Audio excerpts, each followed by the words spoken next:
สำหรับคนที่อยากบวชมีศรัทธาในการอยากบวชแต่ว่าบ่มีเงินกับมาโลดแต่ว่าให้มีศรัทธาจริงๆหรือว่าเลือกมันถนัดชัดใจซะก่อนเด้ออาจารย์บ่ค่อยเลือกลูกศิษย์แต่ว่าลูกศิษย์เลือกอาจารย์ใดเอามันคัดใจของเจ้าของบ่แม่นมาแบบศรัทธาขาดปัญญาขาดความถูกต้องขาดความจริงขาดความเห็นในหลายๆอย่างแต่มาอยู่เบิ่งก่อนอย่าพึ่งกระโดดใส่มาอยู่เบิ่งแล้วฟังไปฟังมามาเห็นตัวจริงแล้วมาเห็นหลายๆอย่างในนี่แล้วโอ้บ่แม่นดอกเว้ยก็มีโอกาสได้ไปเรื่องใหม่หรือกลับไปบ้านขนาดนั้นเด้เฮาเว้าให้ชัดแจ้งมีสิทธิ์เลือกเต็มที่นะแต่ว่าอาจารย์ขึ้นเก่าก็ไปใส่หรอก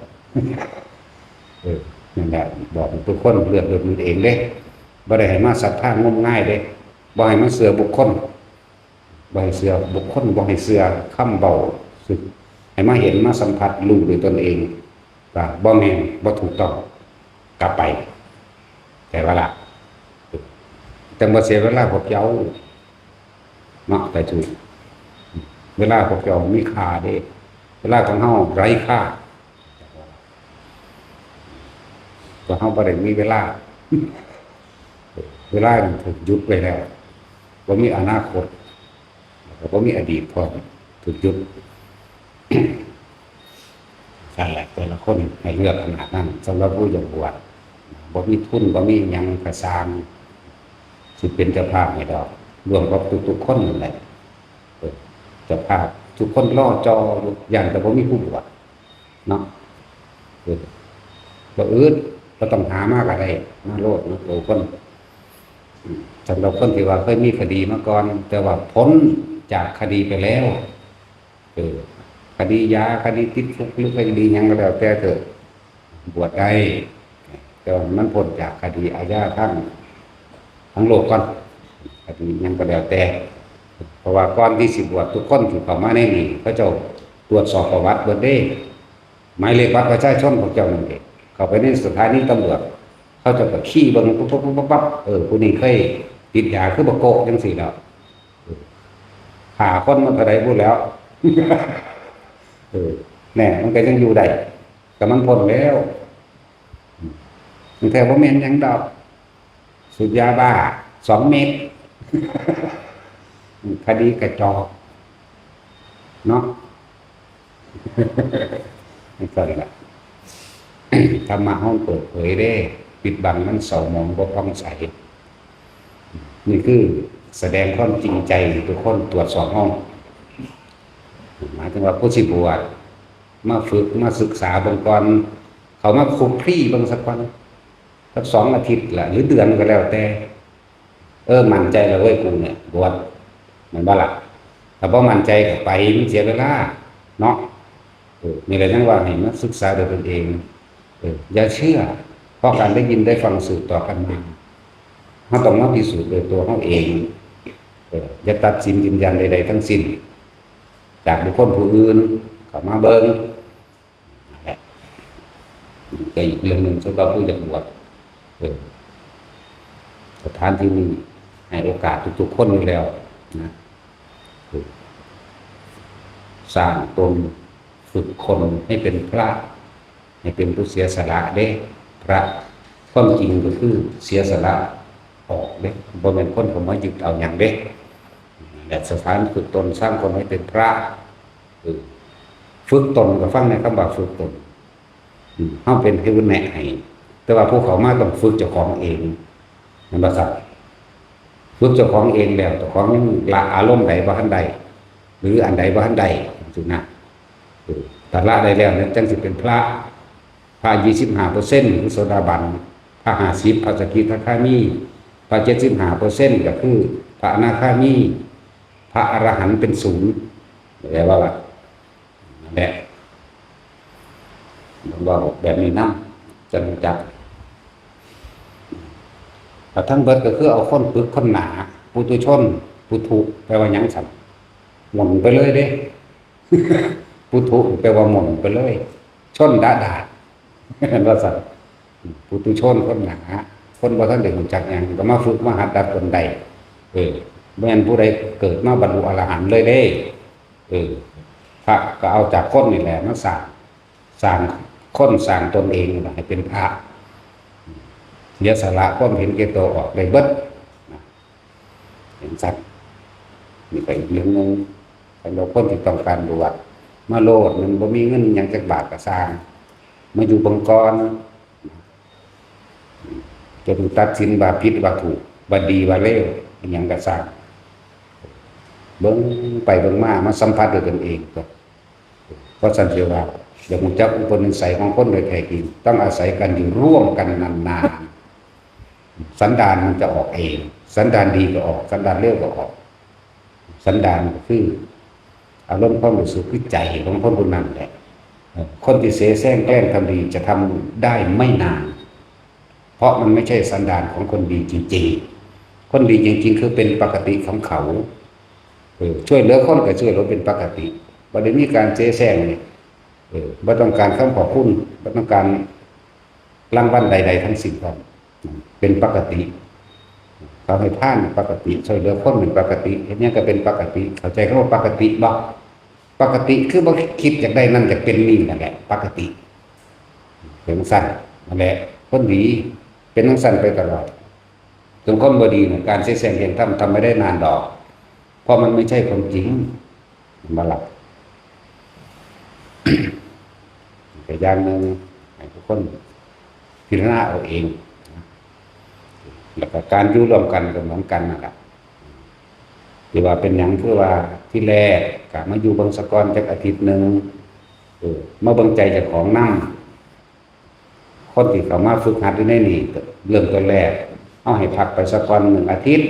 1มาดูใจเจ้าของ2มาดูเพื่อนว่าเขาสิอยู่ร่วมกับเขาได้บ่เห็นบ่ล่ะให้เลือกขนาดนั้นเด้ให้โอกาสขนาดนั้นสั่นแหละแต่ว่าโอ้บ่เป็นไปตามที่เฮาต้องการก็ไปแต่ว่าบ่แม่นว่าสิมาคือเอาเฉพาะว่าสิฟังความหลวงพ่อผู้เดียวเด้การอยู่ร่วมกันมันบ่ได้มาอยู่ร่วมกับหลวงพ่อเด้หลวงพ่อบ่ได้ความสนิทสนมกับไผเด้อบ่ได้มีผู้ใดเป็นพิเศษแต่ว่าล่ะสิมาอ่านกับหลวงพ่อว่าหลวงพ่อเว้าหลวงพ่อบอกโอแมนบอกนี่บอกเป็นอันเดียวกันเบิดเพราะว่าพระบ่ว่าคนเสมอกันคือเทศนี่ก็เทศเสมอกันเด้อเห็นบ่ล่ะแล้วแต่ปัญหาสำหรับคนสิปฏิบัติบางองค์เพิ่นติดแบบนี้อันก็ตั้งหากเข้าใจว่าล่ะแต่สิให้ความเป็นพิเศษแต่ละองค์บ่มีคนก็คือกันบ่พิเศษแต่แม่แต่ว่าพิเศษก็หมู่ได้ทอดถึงได้รู้ก็หมู่แต่ว่าล่ะสั่นตัวนี่ก็บ่ตรงๆปานนั้นตัวเนาะย้อนมาเรื่องคนที่ยังมีพ่อมีแม่เพิ่นยังมีชีวิตอยู่ถ้าเฮาสำนึกบุคคลที่หาได้ยากประเภทที่5คือบุคคลผู้มีความกตัญญูถ้าเฮายังมีพ่อมีแม่มีชีวิตอยู่อีหยังมันแสบๆที่เพิ่นอยากที่เฮาสังเกตเบิ่งแล้วเพิ่นมักอย่างนี้หาให้กินตอนมันแข็งแรงล่ะอย่าไปให้ตอนป่วยเด้อตอนป่วยมันก็อยากหยังเด้ในอาหารอยากเศร้าเนาะนั่นแล้วประกาศนำสิ่งดีๆสูงสุดประเสริฐสุดคือธรรมะค่อยๆน้อมค่อยๆนำไปบอกไปเรื่อยแต่ว่าล่ะแนะนำไปเรื่อยหรือเปิดเทปเปิดยังละให้เพิ่นฟังหรือแนะนำเพิ่นมาพาเพิ่นมาใส่กุศโลบายหลายอย่างนั่นแหละบุคคลกตัญญูแบบนึง สำหรับคนที่ตายไปแล้วพ่อแม่ตายไปแล้วเฮาทำได้แค่ว่าทำบุญอุทิศหาแต่ว่าล่ะตอนมีชีวิตอยู่เฮากะอันใดมันเพิ่นมักเพิ่นแซ่บก็หาให้กินเสื้อผ้าหรือหยังก็แล้วแต่เฮ็ดไปเถิดพ่อแม่หาบางคนก็มักเราบ่ต้องหาให้กินอันนี้ มันจะก็ล่ะเขาว่าถามซื้อเราได้พอผิดบ่มันก็ผิดแล้วเนาะเพิ่นสิมาถามเรื่องผิดแม่มันก็ผิดตัวแต่ของบ่กินเองก็ให้ผู้อื่นกินโอ้เฮ็ดจังได๋สั่นเพิ่นผิด แล้วเงินให้ก็จะเอาไปซื้อน้ำกินเด้อก็แล้วไปตัวเนาะแล้วถ้าเพิ่นสิซื้อหยังกินก็สร้างเพิ่นตัวก็ว่าซื้อน้ำกินอันนี้เป็นซื้อให้ตรงๆเลยมันก็ผิดแต่ตัวมันก็เป็นสุราเมรยะตัวละมันจักว่าล่ะเจ้าของก็เป็นผู้ส่งเสริมและสนับสนุนอันว่าล่ะก็ผิดเป็นจังสิบ่ผิดเด้อดิผิดเจ้าของพร้อมของเป็นผู้ให้ทานให้ค่ายหรือสนับสนุนส่งเสริมบ่มีผู้ใดอยากให้เพิ่นเป็นจังซั่นดอกแต่ว่าเฮาเฮ็ดได้ก็แค่นั้นแหละเอาเงินให้ซะแต่ของบางอย่างก็บ่แม่นว่าพ่อแม่เครียดพ่อแม่มีความโกรธพ่อแม่สาปแช่งสิบาปตลอดบ่เด้อเสแสร้งแกล้งมันยาก็มีเด้พ่อแม่ก็เด้อถ้าไม่เป็นธรรมถ้าไม่ใช่คุณธรรมถ้าไม่ใช่สัจธรรมมารดาบิดามีส่วนผิดจากว่าล่ะลูกบางคนก็ตัณญูขนาดเด้ว่าธรรมดาสั่นล่ะอย่าลืมว่าถ้ามันจะผิดต้องผิดคุณธรรมต่างหากบ่แม่นผิดใจบ่แม่นเอาใจมันเป็นไงเพราะถ้าเฮ็ดผิดใจยังขึ้นอีนี่แหละคุณว่าเจ้าของก็ลงนรกคือกันได้ตอนสูญใส่ลูกเด้อผู้ใดเป็นพ่อแม่ก็ดีเสแสร้งแกล้งมันยาใส่เจ้าเล่ห์อยากได้สิ่งใดสิ่งหนึ่งใส่มันยาสาไถทำกายเครียดหันหลังให้เนาะสังเกตใจเจ้าของดีๆตอนนั้นมีความหยังมีความบ่พอใจเรื่องใดนั่นแหละมันจะเป็นธรรมเด้อ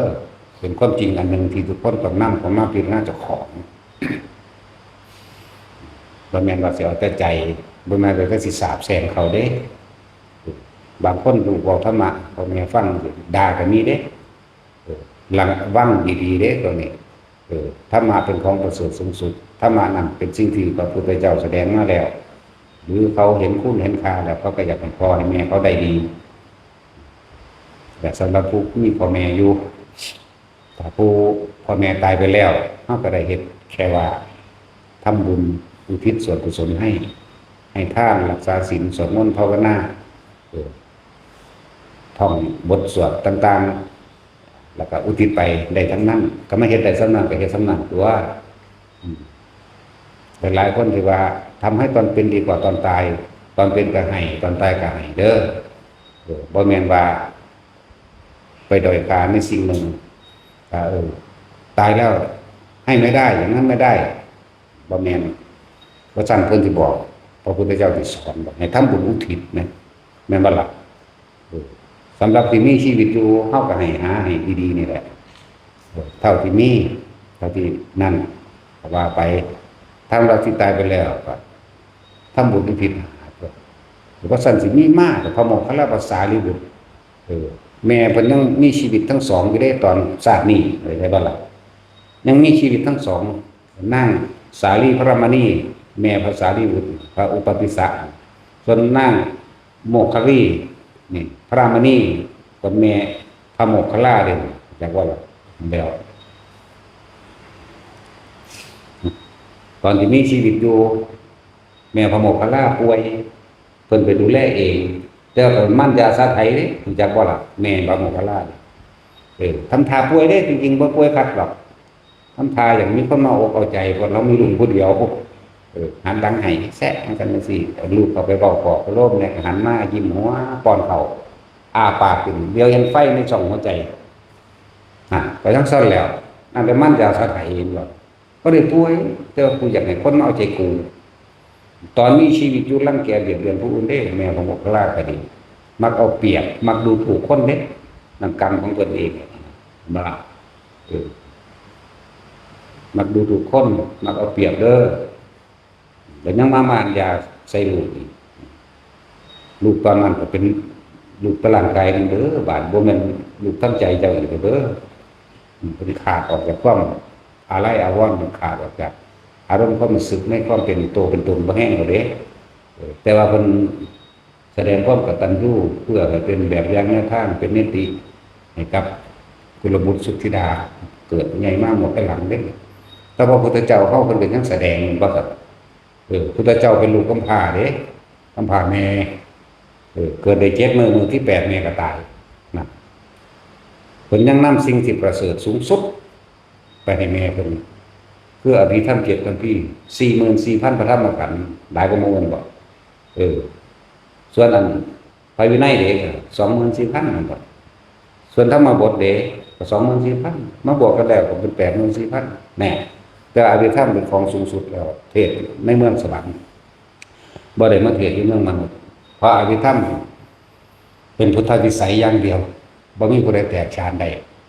มันแม่นเรื่องธรรมดาเลยยังดีตัวหมู่พระอรหันต์ผู้ขนาดว่าปฏิสัมภิทาญาณทั้งหลายเพิ่นเอามาเป็นหัวข้ออธิบายอย่างละเล็กละน้อยนั่นแหละคุณของมารดาบิดาถ้ายุคใดสมัยใดพระพุทธศาสนาจะไม่เกิดขึ้นหรือมันเกิดขึ้นก็ช่างบุญอันเกิดจากมารดาบิดามีหาประมาณไม่ได้แต่จังหวะพวกเขาก็สำนึกสำเนียกบุญคุณของเพิ่นเขาอาศัยกรรมรวมกันจะมาเกิดน้ำกัน แต่ว่าเขาอาศัยขั้นไหนได้มาเกิดบางคนเกิดก็ถิ่มนี้เลยก็ต้องอาศัยขั้นนั้นคือเก่าเด้บางคนพ่อแม่บ่ได้เรียนรังเกียจไปเลยไม่ถูกต้องเพราะกรรมที่ตัวเองเคยกระทำมาเขาอาจจะบางปลายในปัจจุบันชาตินี้น่าสมเพชเวทนาและก็น่ารังเกียจมารดาบิดาแต่ดูต้นเหตุสาเหตุแห่งความเกิดขึ้นจะไปฆ่าคนอื่นก็มีจะไปพัดพากสัตว์ต่างๆก็มีจะบ่ล่ะมันหลายเข้าหลายเข้าเจ้าเฮ็ดโดยอารมณ์จะบ่ล่ะมันสิเกิดเป็นกรรมมาเด้เลยเป็นคนกำพร้าครับแล้วบ่เกี่ยวกับพระพุทธเจ้านี่หมายถึงว่าท้องนี้อยู่ได้เฉพาะมหาบุรุษพุทธานุภาพเพียงผู้เดียวเป็นมหาบุรุษพุทธานุภาพเพียงผู้เดียวผู้อื่นที่มาอยู่ร่วมอุทธรณ์เดียวกันไม่ได้บุญบารมีบ่ถึงแม่เพิ่นก้อนจิตท้องแม่เพิ่นแม่ใหญ่สิริมหามายาโสภาพันนบดีเพิ่นไปถือศีล10ซะก่อนเด้แล้วก็มาปรารถนาความมีบุตรเอาเมียเพิ่นหลายๆคนเดียวพ่อใหญ่สุโธทนะบางคนก็ไปขอน้ำผีขอน้ำต้นไม้ขอน้ำพิธีทำพิธีต่างๆเอาใครมาเอาล่อใส่ท้องก็มีขนาดนั้นเด้แต่ว่าเพิ่นบ่เพิ่นไปตั้งศีล10แล้วก็ใน1เดือนหรือ3เดือน3เดือนก็ให้ลูกผู้ใดมีบุญอันสมควรแก่ขั้นแก่ทองผู้กาขอผู้นั้นจงเสด็จมาเถิดนี่คุณบายสัตว์แต่เป็นจันทองนั่นแหละจึงบอกว่าคนละอย่างกันอยู่ถ้าเบาเรื่องเพิ่นภาคก็ภาคอยู่ดอกก็บอกเรื่องข้อมหลังก็เฮ็ดไปทุกอย่างแบบตัวสินำคนเข้าสู่สัมมาทิฏฐินั่นเป็นพุทธวิสัยโพธิวิสัยคนเฮาบ่เข้าใจหรอกตัดไปจังว่าคนที่พ่อแม่ยังมีอยู่กับพยายามที่หากุศโลบายให้เพิ่นฟังธรรม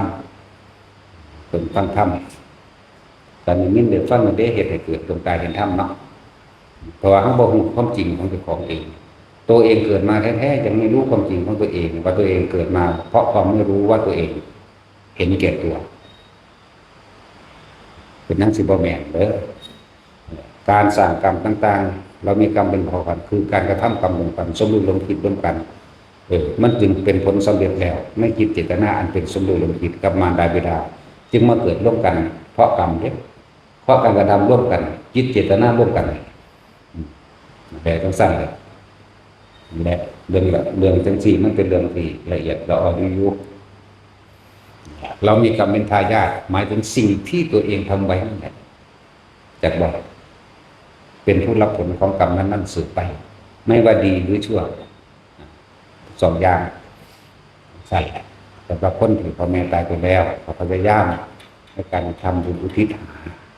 แต่ว่าในการทำทานทำบุญอย่างต่างๆก็แล้วแต่อย่าขอนะมันบ่ไปเหมือนกับเราเอาของน้อยไปแลกของมากทำสิ่งหนึ่งเพื่อแลกสิ่งหนึ่งมันไม่ได้ใจไม่เจตนามันบ่บริสุทธิ์ในการกระทำ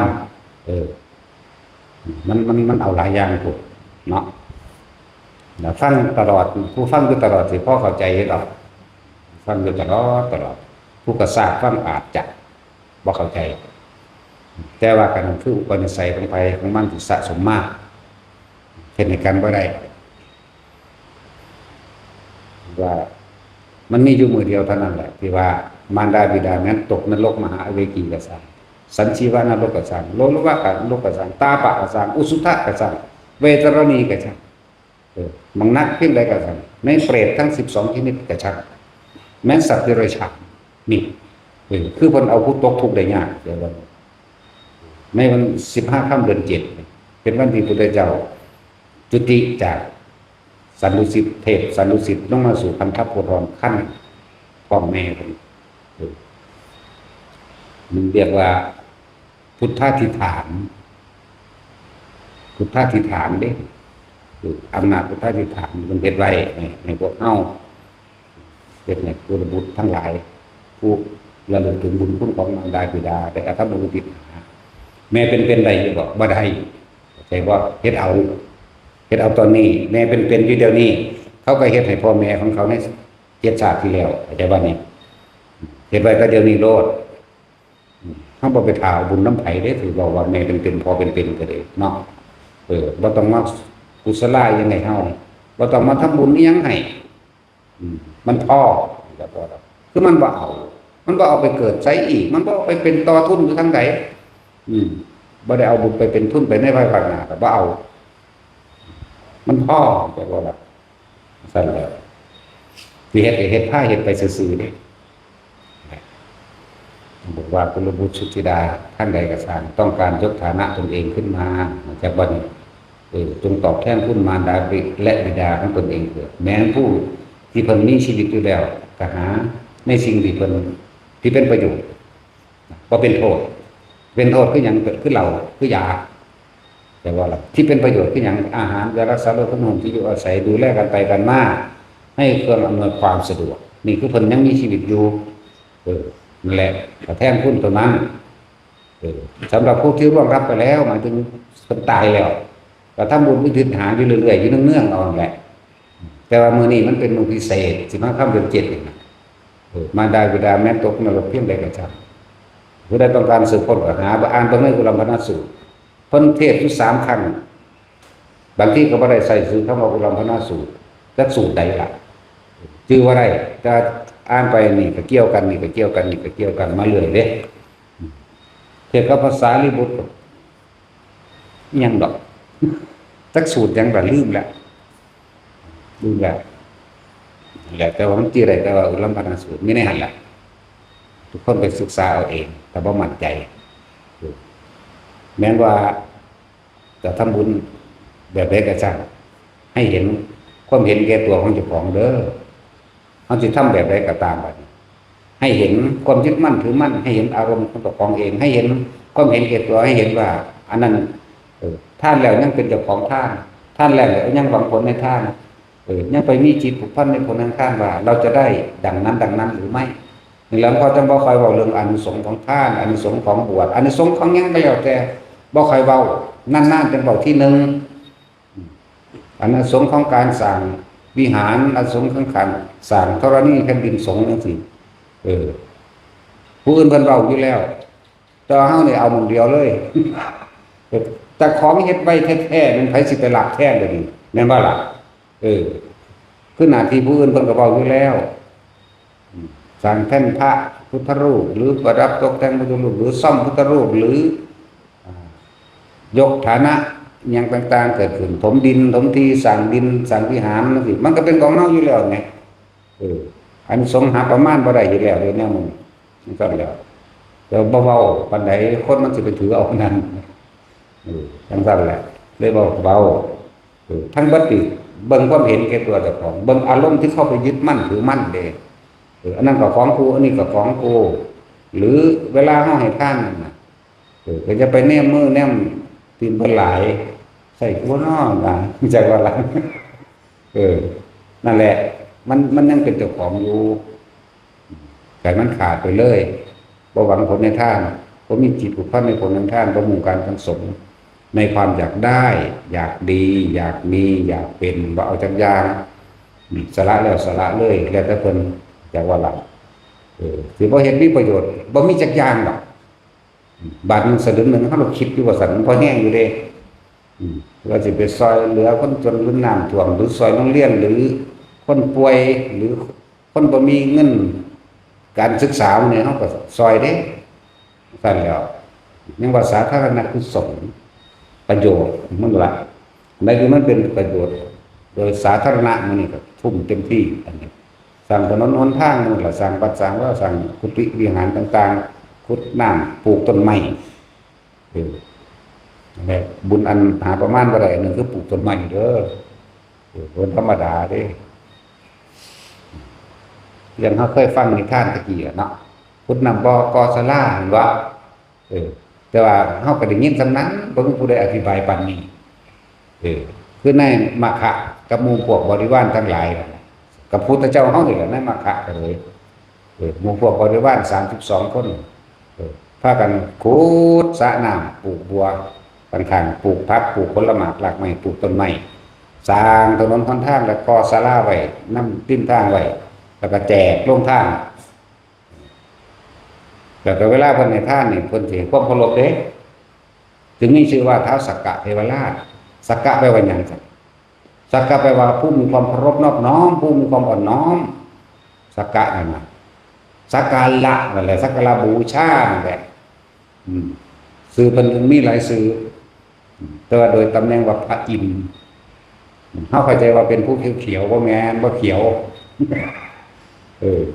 ผู้ธรรมดานี่แหละแต่เพิ่นงามอยู่หั่นบ่ทอเฮาหรอกเนาะเดี๋ยวเล่นงานพระอินทร์องค์ปัจจุบันนี่แหละจักหน่อยนึงพอเขาเจ้าเป็นหยังคือได้นามว่าท้าวสักกะเทวราชเพิ่นให้ความเคารพเวลาให้ทานแม้กระทั่งขอทานน้องหญิงเธอจงรับทานจากข้าพเจ้าด้วยเถิดให้ทานไปแล้วสาธุบ่ได้เย่อยิ่งว่าเจ้าของเป็นเจ้าของเด้มันก็จะว่าล่ะให้ดูความเคารพสิว่าหยังกับให้กับสมณะชีพราหมณ์ทั้งหลายมันคุกเข้าให้ขนาดนั้นเด้เวลาให้ทานก็จะจบคนอยู่ขอทานตลอดท่านสมณะชีพราหมณ์ตะกี้แม่นบ่มีก็สร้างเพิ่นให้กับหมู่ฤาษีชีไพรนั่นแหละสมณะชีพราหมณ์ก็ดีก็เป็นนักบวชก็เป็นนักบวชนักบวชจังน้อยๆก็ต้องมีฌานระหว่างสงบกิเลสได้แม้ชั่วขณะก็ยังดีเด้รู้จักว่าล่ะบอกว่าจักให้แต่ละคนเน้นจะยกฐานะจิตใจของเจ้าของขึ้นมานำแล้วก็แม้กระทั่งฐานะแห่งความเป็นอยู่ก็สร้างจงบำรุงเลี้ยงมารดาและบิดาแม้มีชีวิตอยู่แต่มารดาบิดาแม้ล่วงลับไปแล้วให้ทำบุญอุทิศหาเอาทำบุญอุทิศหาเด้อสั่งพ่อแม่หนุ่มวัยลูกเฒ่าคนได้กระสางรั่วได้กระสางห่วงลูกคือเก่าเลยเนาะย่านแต่เขาบ่มีอยู่บ่มีกินเด้ลีเด้เป็นหนังสือบ่แม่นสั่นแล้วลูกรวยเขาบ่ต้องการเงินปานใดหรอกขอให้เห็นหน้าขอให้มาเยี่ยมขอให้มาหา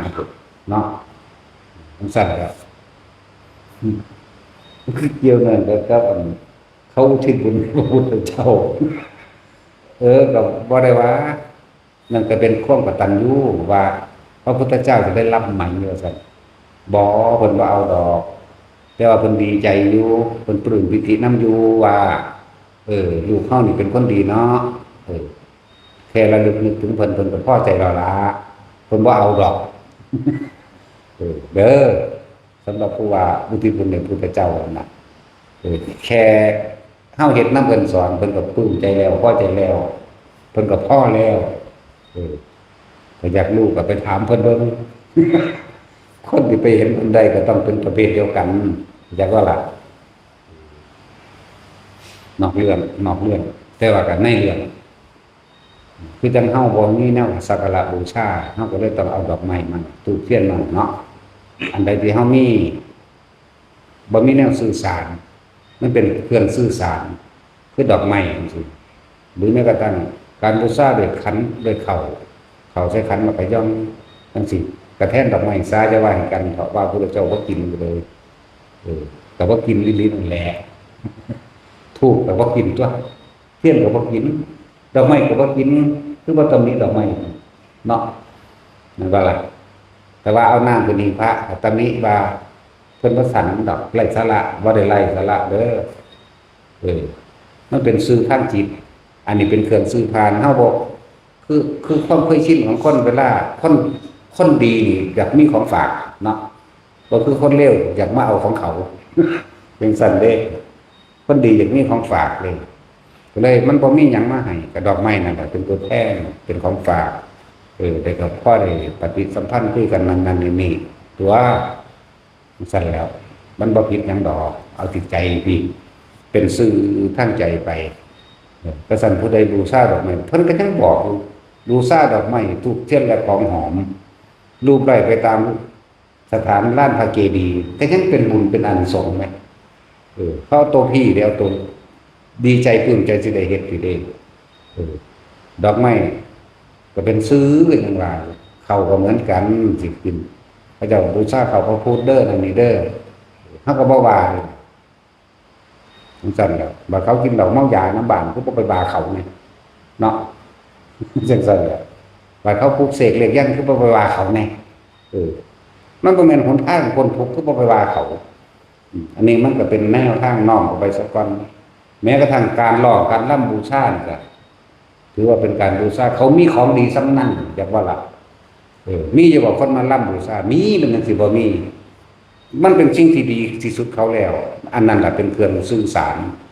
มันบ่ล่ะจังซั่นตัวเป็นจังสิบ่มีเฮาก็ฟังไปหั่นแล้วซอยไปนำแล้วเด้อซอยบ่ได้มันคือลูกตาแต่เป็นลูกตาเราสวยลงแล้วเอาสิตายไปบายของหัวแล้วมันหัวเด็กน้อยเนาะมานี่ล่ะแม่ห่มผ้าให้หลายว่านั้นว่าผู้ใดบุคคลที่หาได้ยากอีกประเภทหนึ่งเป็นประเภทที่หาคือบุคคลที่มีความกตัญญูเด้อแหละในวัน15 ค่ำเดือนเจ็ดถ้าผู้ใดที่มารดาและบิดาจงรับไปแล้วจะได้ทั้ง7ชั่วโคตรเกิดมากเพิ่นไล่เอาเฉพาะหม่องทุกได้ยากเด้อคุ้มค่าเด้ดีก็เฮาไปทำบุญแจกเขากินเหล้าเมายาจังหนังจังหมอลำจังรถแห่รถดำสึโอ้ยสารพัดนั่นมาล่ะอันนี้ถ้าเป็นอาหารเฮาบ่ได้ไปจัดการเด้ล่ะเกี่ยวกับการขาดสัตว์ซื้อเอาน้ำตลาดร้านค้าโดดนั่นบ่ล่ะมันซั่นล่ะอาหารก็บริสุทธิ์เฮานี่แล้วก็เฮาถวายในหมู่คณะสงฆ์หมู่ใหญ่อีกเพื่อแล้วอุทิศไปเจาะจงลงไปหาขอผลทานบุญกุศลกรรมดีที่ข้าพเจ้ากระทำมาทั้งหมดนี้จงถึงแด่มารดาบิดาของข้าพเจ้าเถิดซ้ำนี้จักว่าล่ะแต่ยามมื้อแลงเฮาจึงสิเจ้ายามมื้อแลงคือตอนที่เฮาสวดมนต์หมู่พระเพิ่นสิว่าพาว่าอุทิศผลทานบุญกุศลกรรมดีที่ท่านทั้งหลายเหล่าใดได้กระทำแล้วตั้งแต่นี้จนถึงปัจจุบันขณะนี้นะที่ทำมาแล้วตั้งแต่ตอนต้นจนถึงปัจจุบันณสถานที่แห่งนี้จงถึงแด่มารดาบิดาของท่านญาติของท่านและกันในดินของท่านตลอดทั้งสรรพสัตว์ทั้งหลายไม่มีที่สุดไม่มีความทุกข์หมู่เราบรรดาเพราะท่านทั้งหลายเราจะได้รับบุญจะมีความสุขเกิดนั่นเพื่อจะอุทิศเพื่อสรรพสัตว์อีกหลอกหนึ่งดอกตอนเศร้าที่เฮาเฮ็ดพินี่ที่เฮาถวายของตอนเศร้าหรือพระเจ้าตั้งใจไว้ตั้งตอนพุ่มมันก็ไปแล้วก็เดี๋ยวว่าล่ะอย่างมากคนที่รักใส่บาตรตามตลาดตะลี่มันก็ตามหรือนาวัดที่กระซ่างอุทิศตอนนั้นมันก็ไปของมันเองต่างหากแล้วบัดนี้อาศัยกำลังชาติของสงฆ์ในบาตรจัดบ่พระโมคคัลลาผู้เดียวยังเฮ็ดบ่ได้กระดานนี้ฤทธิ์เลิศฤทธิ์ถึงขนาดนั้นดับไฟนรกพระเจ้าเอาแม่นี่ให้มันพ้นออกจากปากมันยังไปบ่ได้หลายครั้งหลายค่าจนพระพุทธเจ้าบอกโมคคัลลากรรมกรเดชทั้งสั่นนั่นแหละจนพระพุทธเจ้ามาอธิบายให้ฟังเฉพาะกำลังแห่งเธอนี่ไม่อาจสามารถกระทำได้เธอต้องอาศัยหมู่สงฆ์ที่มาในทิศทั้ง10ดูก่อนโมคคัลลาเธอจึงไป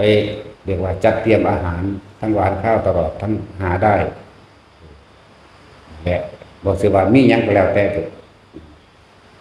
เธอจึงตั้งใจอุทิศในหมู่สงฆ์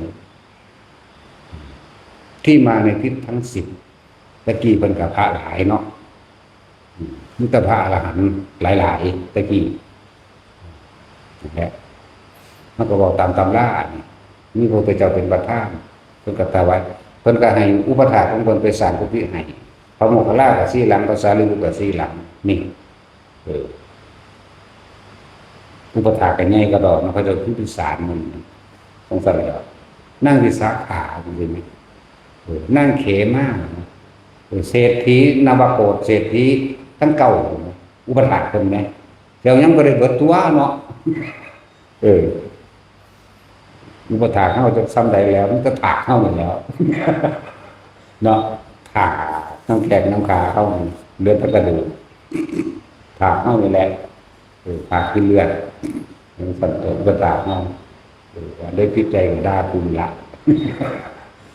มันก็ละถากกับเพิ่นเนาะสั่นแหละและในมื้อนั้นเพิ่นก็อุทิศเพิ่นก็ถวายต่อหมู่สงฆ์ทั้งเบิดแล้วเพิ่นก็นิมนต์พระข้าพเจ้าเขาถวายกุฏิสีหลังเนี่ยเขาสงฆ์จงรับเถิดสงฆ์ก็สาธุธรรมดาบ่ย่างไปรับดอกจักบ่ล่ะบ่ได้ย่างไปรับดอกซุมื้อนี้บ่คักใจต้องเอาฝ่ายผูกมายาวๆมันเลยกลายเป็นผูกใส่หัวผูกใส่ยังบ่ลุ่มตุ้มยามไปได้บัดนี้เลยกลายเป็นพิธีของขังของขึงไปสะเดาะเคราะห์ต่ออายุไปต้องไปใส่เลยต้องไปตายนี่ไหมเนาะคือเพิ่นเขาจะอวยพรให้เฮาอาจารย์ลูกเป็นหลวงพ่อหลวงไส้ลูกหลานได้อีก120 ปีแม่มึงหลายกะแตะบัดนี้วะกูจะตายมื้อแรกนี่นะโลดเด้แต่เดี๋ยวนี้ทั้งดีเนี่ยเว้าอยู่คือเก่าอยู่บ่จะเรียกอยู่อย่างว่าคันกินเขามันซั่นแหละบ่เบื่อหน่ายก็หาอยู่หากินไปซ้ำตายเฮาบ่ได้หาลำหารวยหาชื่อหาเสียงเนาะพวกนั้นของเกินจักว่าล่ะหาจนถาบรรดาศักดิ์อำนาจและตำแหน่งหาลำหารวยอย่างนี้กินเขาไปซ้ำตายนี่เด้อันนี้สั่นแล้วอาศัยหมู่สงฆ์พวกเฮาจึงมีการพาเฮ็ดทั้ง4แหละพาเฮ็ดแบบนี้มันก็หายไปนานแล้วหลังจากศาสนาสืบยาวนานมาได้ก็ได้ปี700-800 ปีพศ700-800นี่มั้งหายเพราะว่าการปกครองการอิหยังเกี่ยวกับการเมืองเขาก็มายุ่งเกี่ยวกับศาสนามันจะพังพินาศเลยดอกเนาะมันจะเป็นดีเด้อะไรมันเลยหายไปแต่ว่าคนจีนตะกี้เขาก็สืบมาอยู่เด้เขาเอิ้นวันหยังใบบรรพบุรุษหยังเขาก็ถือเอามื้อนี้คือกันเด้แต่มันหลายวันโพดมันเลยสับสนคนจีนก็จะถือมาอยู่มื้อนี้แหละ15 ค่ำเดือน 7มันกับเขาก็ไปศึกษาเพิ่มเติมเอาเองตัวก็จะบอกว่าสูตรใดมันก็ชื่ออะไรก็อุลัมพนสูตรอันสอนภาษาลิบุตรบอกกับพระโมคคัลลา2 ครั้งภาษาลิบุตรครั้งนึงอยู่แต่เฮาอ่านจากหนังสืออันนั้นมันคือไอ้ของสอธรรมภักดีเขาเจ้าเฮ็ดขึ้นมาใหม่ตัดออกเบิดตลอดจังสิไปตัดออกเฮ็ดหยังตัดออกกับบางอย่างเพิ่มเขาเอาเองด้วยมันอยู่ของมันดีแล้วแสดงความเห็นใส่กันคนผู้นั้นสัมผัสเองเป็นเองหรอกเนาะบางทีจะไปตัดของพระเจ้าออกหรอกเขาก็รู้จักอยู่ดอกว่าอันนี้เพิ่มเขาอันนี้ตัดออกมันก็ไม่รู้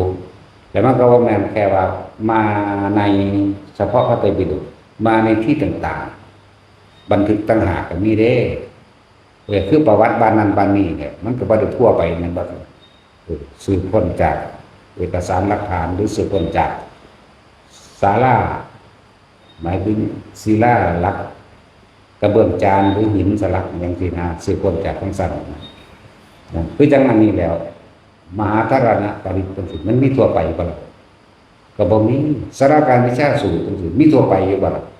ก็บ่ได้มีของบางอย่างมันก็มีขึ้นมาในห้องหัวขึ้นมานั่นแหละมันสั่นแหละเสือว่าเสือกระซางได้อันนี้เนาะมันสั่นเลยก็บ่ได้ว่ามันสิเอาพระไตรปิฎกมายืนยันอย่างเดียวแต่ว่าก็บ่ได้ผิดพระไตรปิฎกดอกเพราะเฮาก็เกิดมาจากนี้พระไตรปิฎกสั่น หลักการวิชาสูตรจังซี่เอาหาว่าแม่ทุลาอุทุลานะทุลาตันทุลาปุปาลาการนาลานาเจริญโสการังคาริสติจังซี่เนาะอาคีนะโสการังคาริสตินี่ป้องกันไฟอุตเกนะโสการังคาริสติป้องกันน้ำเด้อล่ะจากบ่บุบอกนี่เดี๋ยวจะสอนบาลีอีกแล้วอันบ่ได้เรียนอยู่เพิ่นเลยอยู่ในมหาธารณปริตมันมีคำสอนแทรกไว้ในหันเดบ่แม่นแต่ว่าสิเอาแต่ทิฏฐิราธรรมทิรามันติลาโลคิราคะราทุกขิราเอเตนะสัจวัชนะโสติเมโหตุสัพพตาบ่แม่นสิแปลว่าตาอานิสงส์อย่างเดียวเด้จังว่าล่ะทิฏฐิราแปลว่าหยังหนาวแต่ช่วยแปลว่าหยังทั้งสี่แล้วแต่ถามคนมีความรู้แน่สามารถรู้ความคิดหลายของบุคคลอื่นมันก็สัตว์แต่อ่านแปลนะไปยังเอาก็แปลให้เบิดตัวทันที่รามันติลาโลคิราเนี่ยมันจริงแล้วโลคิราคุณรู้เนาะโอ้ของกันโลกทุกพิลาเดบ่ได้เป็นตกอยู่ในเขตที่อดอยากให้แห้งแล้งมันบอกทุกพิขันตรกับสั่นแหละบ่ตายในน้ำมันบ่ตายใน30กว่าอย่างที่ว่าบ่ตายตกบ่ได้ตายโดยไฟไหม้บ่ได้ตายตกเขาบ่ได้ตายโดยฟ้าผ่าบ่ได้ตายโดยแผ่นดินถล่มบ่ได้ตายด้วยสารพัดแต่ว่าตายโดยเบิดอายุเอาเองนั่นแหละมีอานิสงส์มันจะเบิ่งเนื้อหาแน่มันในว่าเรื่องเนื้อหามันก็นัตถิฉันทะสหานิบุคคลผู้มีความพอใจอย่างนี้ธรรมเทศนายะหานิในการที่จะศึกษาความจริงที่ได้เทศนาออกมาวิริยัตสหานิมีมือความพอใจแล้วในธรรมอนันต์แล้วต้องมีความเพียรประกอบกันเกิดขึ้นในว่าวิริยัตสหานิวิปัสสนายะหานิจากการได้ยินได้ฟังมันต้องทำให้เข้าใจในความรู้ต่างๆในความรู้แจ้งเห็นจริงตามความเป็นจริงต่างๆหรือว่าวิปัสสนายะหานิเมื่อรู้แจ้งจริงๆแล้วจิตมันก็ว่าซ้อสายมันก็เป็นสมาธิทัศหานิในว่าเมื่อจิตตั้งมั่นดีแล้วไม่หวั่นไหวแล้วมันก็เป็นวิมุตติญาหานินั่นทั้งสี่แล้วอ่านมันเอาเรื่องในมหาธารณปริสุทธิ์นั่นแหละ มีคำสอนอยู่ในหันบอกบางคนไปท่องเอาพุทธานังคิวิตสนสกาเกนะจิอันตรายโยกาตุปทามีโหตุเดเนาะอันชีวิตแห่งองค์สมเด็จพระสัมมาสัมพุทธเจ้าที่ใครๆไม่อาจทำอันตรายได้ฉันใดขอชีวิตความเป็นอยู่ของข้าพเจ้าจงเป็นเช่นนั้นเถิดว่าเอามุมนี้บานี้เนาะแล้วก็เอาทิฏฐิราทันที่รามันติราเลยมันสั่นแล้วบ่เอาส่วนกลางนั่นพระพุทธเจ้าที่จะไม่ตัดไม่ใช่จะไม่รู้ไปตามญาณที่จะไม่พูดไปตามญาณในอดีตในอนาคตและในปัจจุบันไม่มีทุกสิ่งทุกอย่างย่อมรู้ญาณรู้คนรู้ก่อนแล้วสั่นก็ในอดีตในอนาคตคนรู้ก่อนแล้วอ่านเอาแหละทุกอย่างเป็นคำสอนซ่อนอยู่ในหันทั้งหมดบ่แม่นแต่ว่าสิปาริตแปลว่าปกป้องคุ้มครอง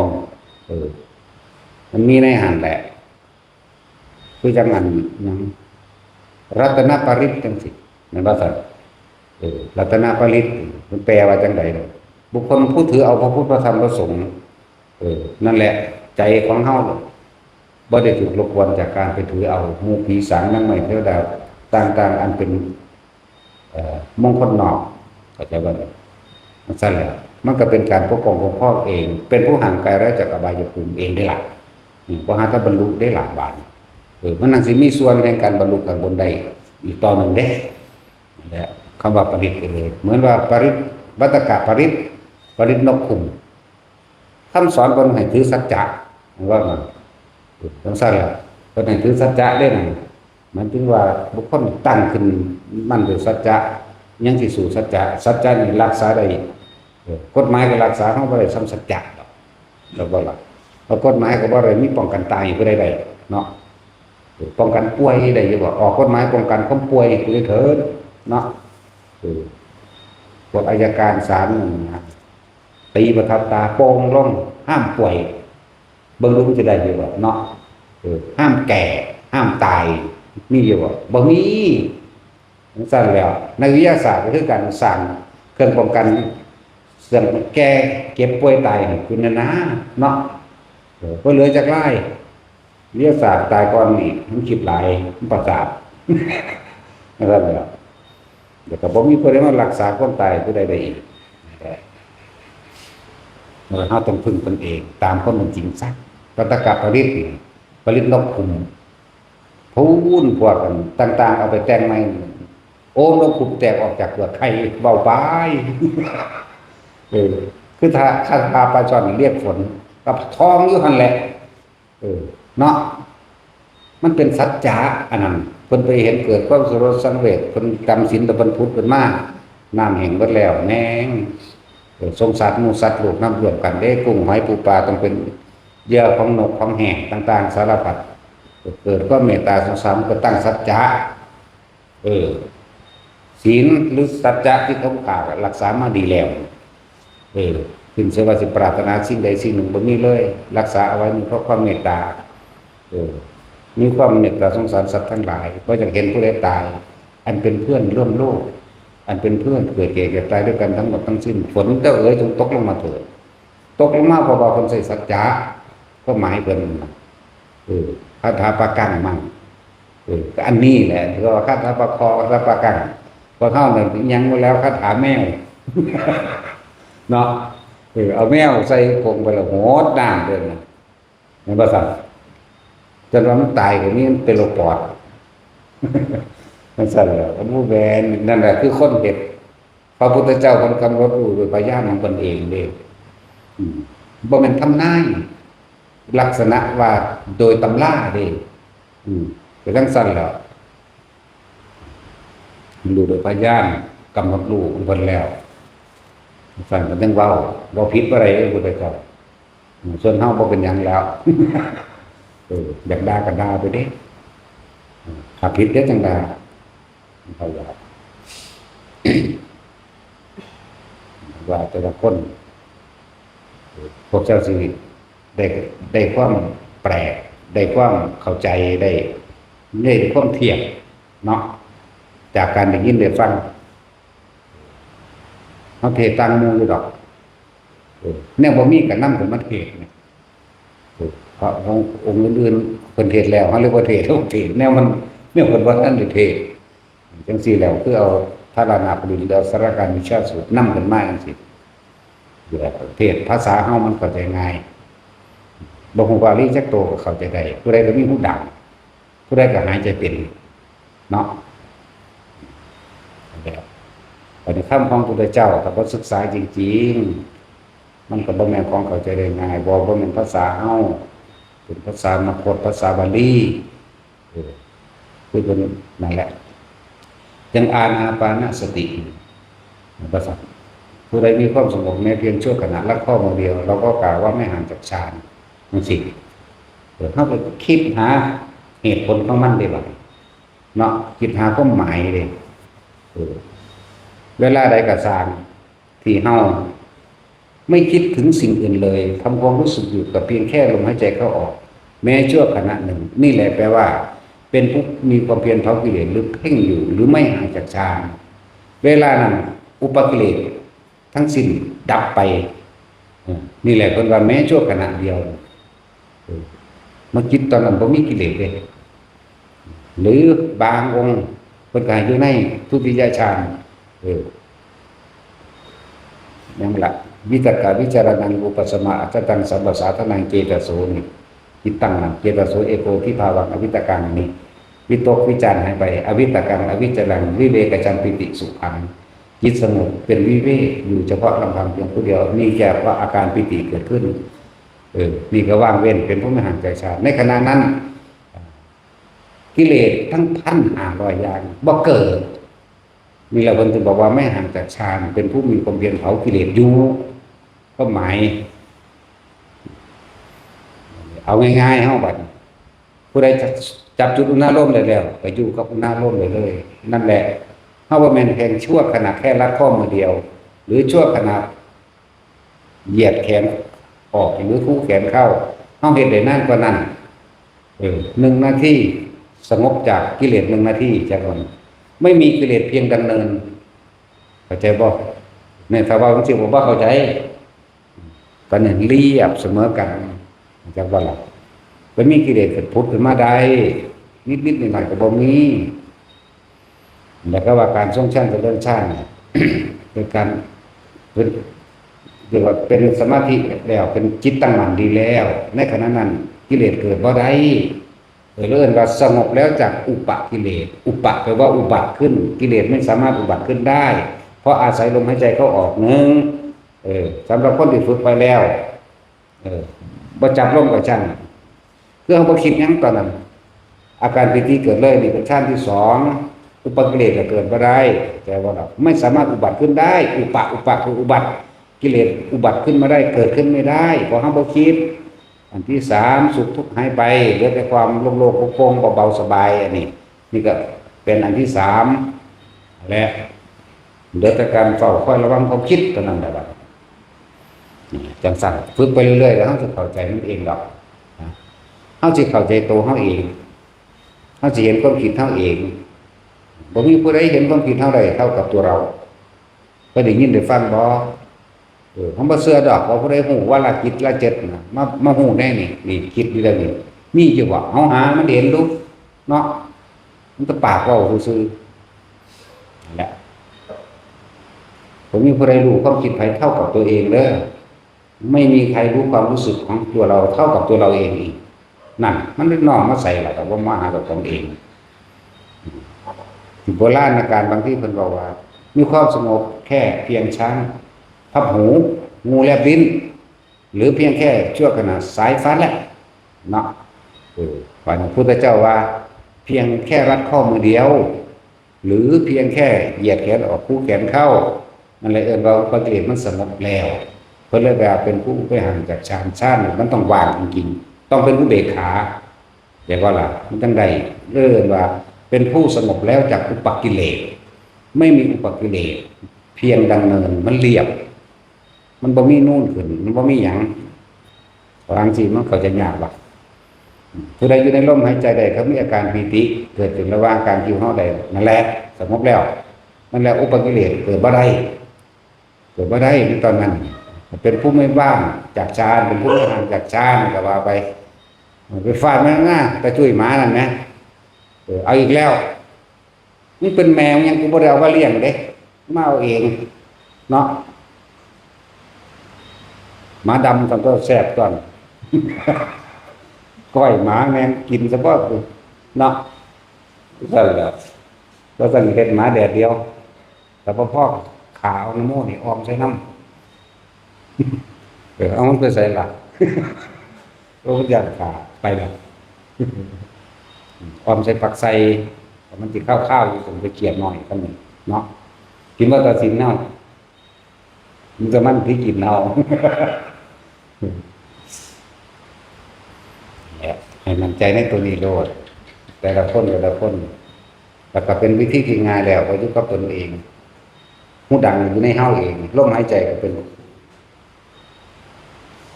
ของฟรีอยู่แล้วจากบาลาอากาศมันเป็นฟรีอยู่แล้วนอกจากเขาโรงพยาบาลได้ยังจะได้ซื้อเนาะเรื่องนี้ขายก็ได้เป็นบริษัทตะกี้น้ำเขาบอกเข้าใจว่าเขาสิได้ขายเนาะเดี๋ยวนี้ขายน้ำแต่เป็นบริษัทบัญชีได้ขายอากาศเห็นว่าขายต้นกล้วยก็ได้แต่เอาใส่ดีรถนั่นบริษัทเสร็จแล้วได้ซื้อว่าล่ะซื้อตัวบ่มีเงินเจ้าก็ตายตัวจะไปซื้อได้บัดนี้เข้าใจแล้วไฟก็ขายแล้วน้ำก็ขายแล้วลมก็ขายคือกันเนาะดินน้ำไฟลมขายเบิดละเป็นบริษัทมันสิ้นแล้วมันสั้นให้มันใจเด้อแต่ละคน สังเกตตนเองเบิ่งลมหายใจเจ้าของดีๆแล้วเปรียบเทียบออกข้างนอกลมบนตอนที่อยู่กับลมบ้าทุกข์อีหยังก็บ่มีสุขก็บ่มีพอใจและไม่พอใจไม่มีเห็นบ่ครับนั่นแหละสงบแล้วจากอุปกิเลสในขณะนั้นอุปกิเลสบ่ได้เรียกว่าหยุดเวลาอดีตและอนาคตเกิดบ่ได้อยู่ในนี้ที่มันเกิดได้เพราะว่าเฮาคิดถึงอดีตอนาคตจนเกิดสั้นแบบทำให้บ่อยทำให้มากเกิดคนไปชินดอกมันว่าได้ตั้งท่าท่านไปทำดอกอยู่ที่ความคิดของเขาเองนึกเข้ามาถึงลมเรื่องว่าสติ เลื่อนว่าสติเด้อ สตินึกเข้ามาหาลมหายใจเข้าออกในขณะที่บ่คิดอย่างเดิมมีแต่ลมแน่นั่นแหละสงบแล้วจากอุปกิเลสพ้นฝึกไปแล้วสงบในขั้นที่หนึ่งสงบต่อเนื่องไปขั้นที่สอง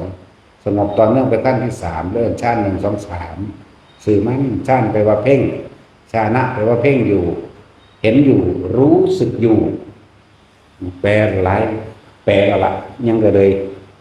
ย่านแต่บ่เข้าใจรู้สึกอยู่ในความรู้สึกอันเป็นหนึ่งจิตหนึ่งแต่หลวงปู่ดุลว่าจิตหนึ่งนั่นแหละเมื่อว่าที่ก็รู้สึกตัวเท่าพร้อมก็รู้ให้จิตหนึ่งรู้เอาหมองเดียวไปให้มาตั้งไว้หมองเดียวถึงมันจะเกินไปแต่เขาให้อยู่ในความรู้สึกว่ารู้สึกตัวเท่าพร้อมกับว่าแบบเพิ่นกระยานะว่าเข้าใจด้วยกันแปลหลายแบบด้วยกันรู้สึกตัวเท่าพร้อมมั่งจิตหนึ่งมากจิตกับผู้รู้กับจิตก็คือสิ่งเดียวกันมากเอาอย่างไปรู้ถ้าไม่เอาจิตรู้โดยสัญญาหรือด้วยก็ว่าไปนั่นแหละว่าทุกคนเป็นวิธีที่ง่ายแล้ว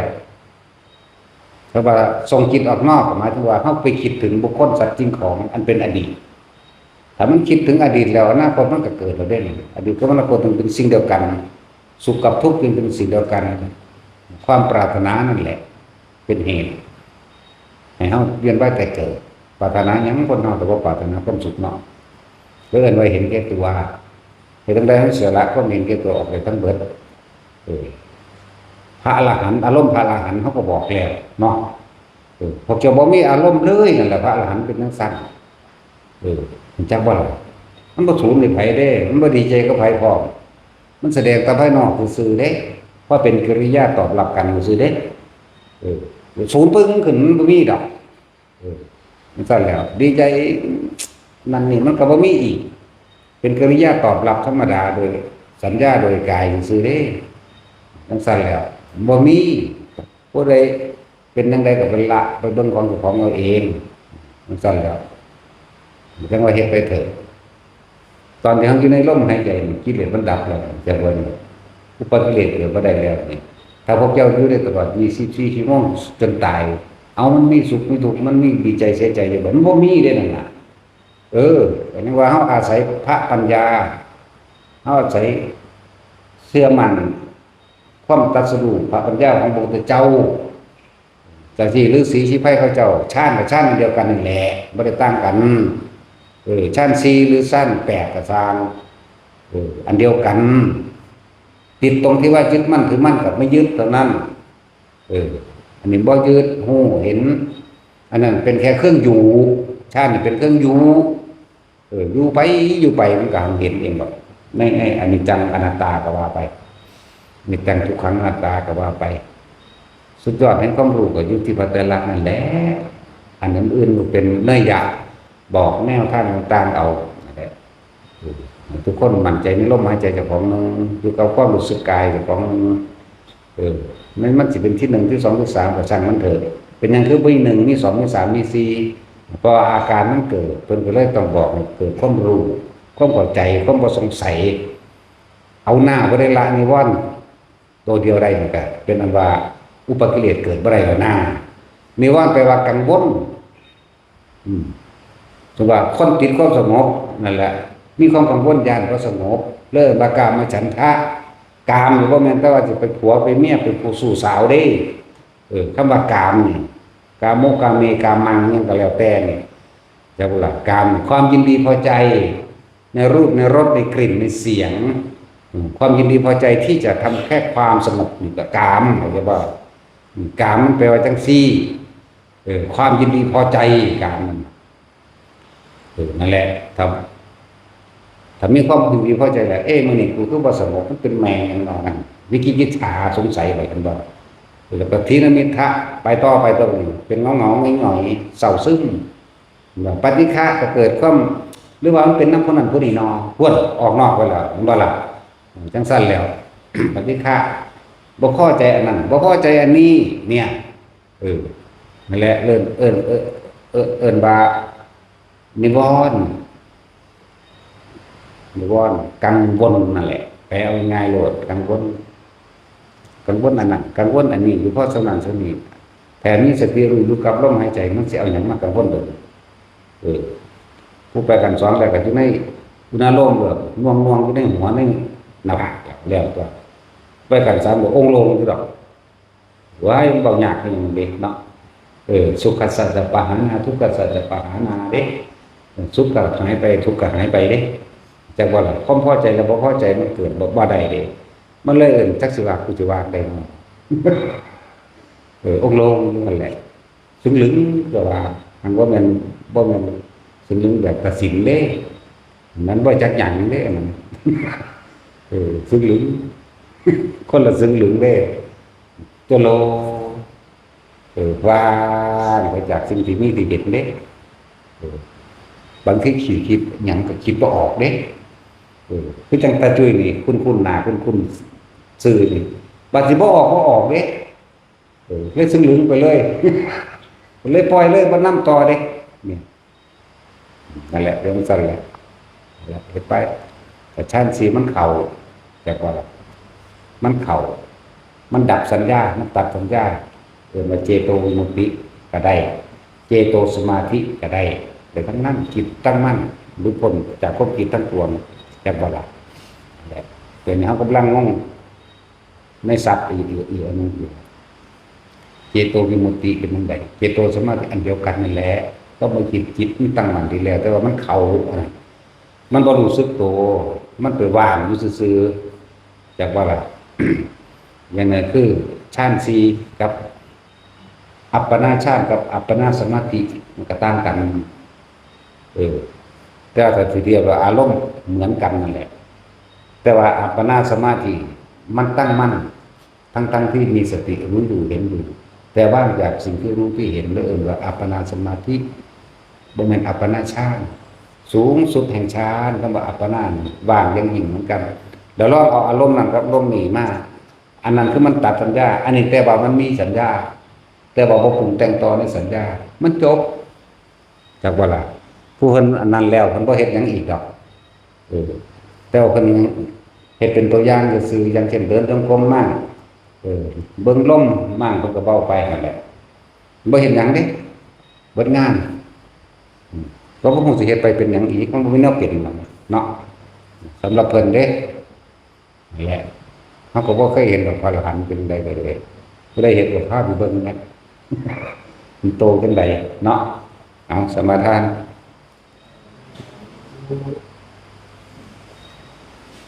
แต่แล้ว